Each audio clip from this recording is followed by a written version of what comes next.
Myriam is our phone expert. Thank you very much for coming back.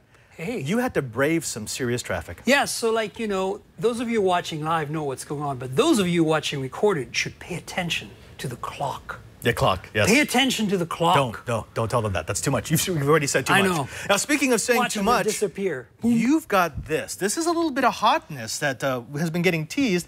This is the Moto G. Yeah, so, you know, a lot of excitement around this phone, and rightfully so. The third generation Moto G follows in the footsteps of some, the most successful Moto phone since the Razr, pretty much, in terms of sales. So the second gen was great. The first gen was good.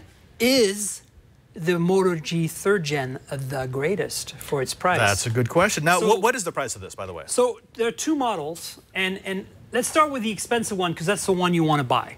There is a model for $219 with 2 gigs of RAM and 16 gigs of built-in storage. Not bad at all. Wow. And there's a model for $179 with 1 gig of RAM and 8 gigabytes of storage.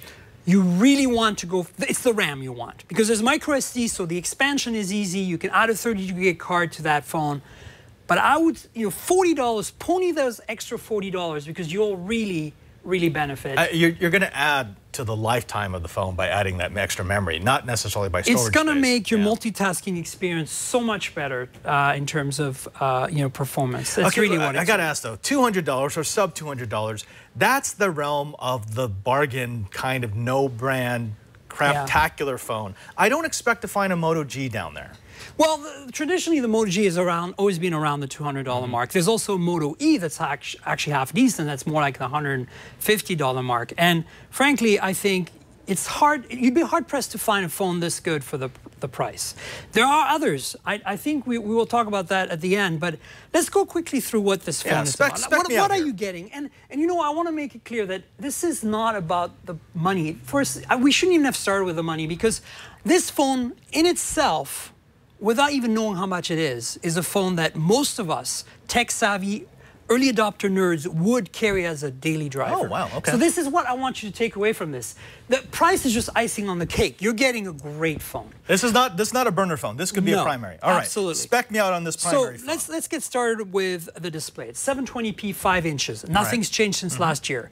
The quality of the display has improved a little bit. But frankly, I think that it's still, this is one of the areas where they've cut corners. IPS? Probably not. It is potentially IPS, has good viewing angles, but it's just the brightness and contrast that leave a lot to be desired. Right now I've got them at half brightness, which works great here in the studio, but as soon as you're outside or even like in a bright indoor light, you'll find yourself cranking the brightness, even though you have it on auto, and you'll feel like it's just not cutting it. Contrast also, the colors are a little muted. You know, I mean, look, if you don't put it side by side next to another phone, it will look great. It'll be good enough to watch videos and do all your emailing and all your productivity work. But just be aware that it's not, you know, that's one of the areas where they cut corners. Right. I mean, you can't expect the screen from a $700 phone to be under $200. The other thing is it's still using a Snapdragon 410 series, which is the third time now, all 3 Moto Gs have the same processor. It's a really good one. Quad core, you know, it's fast. The only times when it kind of becomes a bit laggy and slower and maybe not quite as good as flagships is when you're playing games. Okay. But really, for anything you throw at it, like playing back 1080p video on YouTube, all that, no problem at all. So, you know, keep that in mind. I'm a little disappointed and surprised they didn't go for Snapdragon 615, which is kind of starting to become the mid-range processor now, whereas the 410 it's almost 3 years old, and it's amazing that it still holds a candle to, you know, it does really well still, especially with a pretty stock implementation. Well, I think that speaks to the maturation of the market, which is even processors from 3 years ago. We're not doing a whole lot more now than we did back then, so they're going to be able to keep up. And it's very battery efficient, and it's combined with a very large battery. I can't remember the exact specs on that. Somebody can spec check me on the IRC right here.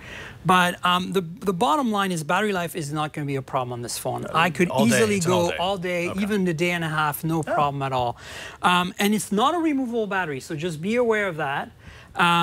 And so let's see, we've talked about the screen, the RAM and storage. You got to give me the bands. I mean, where's it going to work? So that's another thing that's interesting. Traditionally, the Moto G in the US has been a 3G phone.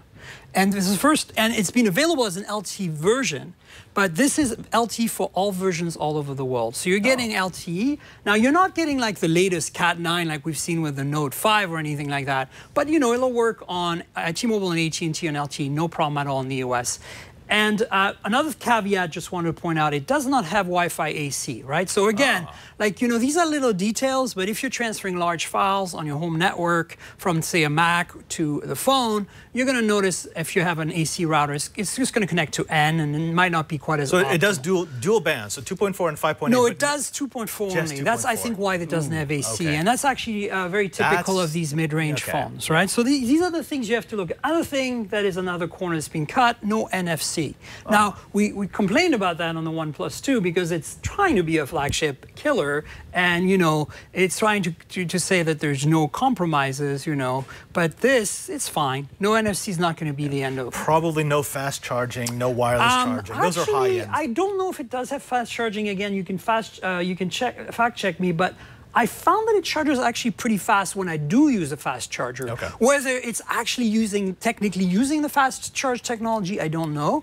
But I didn't felt that charging was an issue with this phone. And so it uses a micro SIM and a micro SD card slot under a removable cover. Now, this is the black model, black on black. And, frankly, it's a little boring in this look, but it comes, the other thing you have to understand is Moto Maker is available for this phone for the first time. Moto Maker is Motorola's customization website that traditionally lets you customize the Moto X. You can now customize this back camera pod, and the color, the front can be white or black. And then these covers, of course, you can buy after the fact. They come in a variety of colors. You can see there's a little indent. Oh, there you go. There's a little indent nearby the micro USB down here to remove the back cover. And you'll find a micro SD and a micro SIM slot up there. Now let's talk about the back. One of the big changes this year is the camera. In the past, the first gen had a 5-megapixel camera that was just serviceable. The 8-megapixel on the second gen was actually quite okay. But this is actually the Nexus 6 camera with OIS removed that they've put on here. So it has an f/2 lens, which is a pretty fast lens, so it does pretty decent in low light. And I don't know if you saw, but I was on the new Screensavers with Leo, and I showed some of the pictures I took with this phone, and it did very well. That's not bad. So here are some, this is nice a low light, this is some of the shots I did on my trip to, you can look here, you're getting, in good light, you're getting some pretty good amount of detail. Again, you can see the brightness issues here. If I crank the brightness up a little more, I think we'll be happier campers. So let's check this out again here with slightly better brightness. You can see 13 megapixels. That's responsive too. Yeah, I don't see any lag. Let's see. Here's a panorama. It does very good panoramas. Here's HDR. The HDR is a little over the top on this phone. And again, this is a tuning of the software, but I think it's a little too much, to be frank. I was in Wyoming and Montana on a road trip. I took this phone. Look at this picture. That's a really good HDR shot. You can see it in the clouds here. Really well done. So it's okay. It's not gonna, I would say this camera matches what we had in flagships a year ago, which is amazing for that price. For a budget camera, but we've that's gone not great. So, I mean, that's not bad. We've gone so much further now with the iPhone 6 and then the GS6 and the G4 that we expect a lot more. But honestly, this holds its own. As you can see here, these pictures are quite beautiful, and even low light shots. Look at this HDR low light shot here. That's it's very beautiful, and you can see in the detail of the neon and stuff. We haven't really lost much. It does get a little vague in terms of detail when you zoom in on things. I got some pictures of Leo here. Let me bring them up. This is me kayaking. So another thing I want to bring it up since I'm here with the life jacket. This phone is IP57. It is water resistant. Nice. You can, I think you can dunk it for like 30 minutes in like a few feet. So it's an action camera, kind of. Yeah, so I had it on the kayak here, not worrying that if I dropped it, since we were close to shore, I could go dive and get it. And let's see what else we've got here. I got some shots of Leo here. So this is a shot I took here in the studio, a macro shot to kind of see the level of detail. And as you can see, a nice bokeh back here, pretty good detail. And here's Leo. This is a 3x zoom shot, action. As you can see, it's not bad at all for actually pretty darn good. And you know the lighting in the studio, Yeah. so you're familiar with that. Here is what it looks like sitting at the Megan Marone desk here. And so basically, the camera is a big improvement.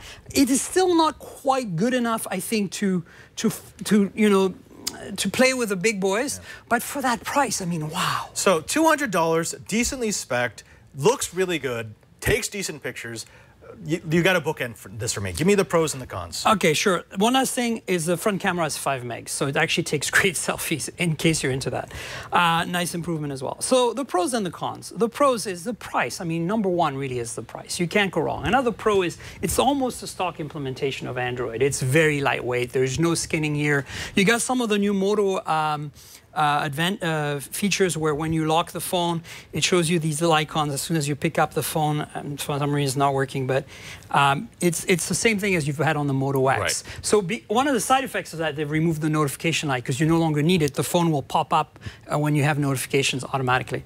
There you go. See? It's doing it there. If I had a notification, it would show it to me right there.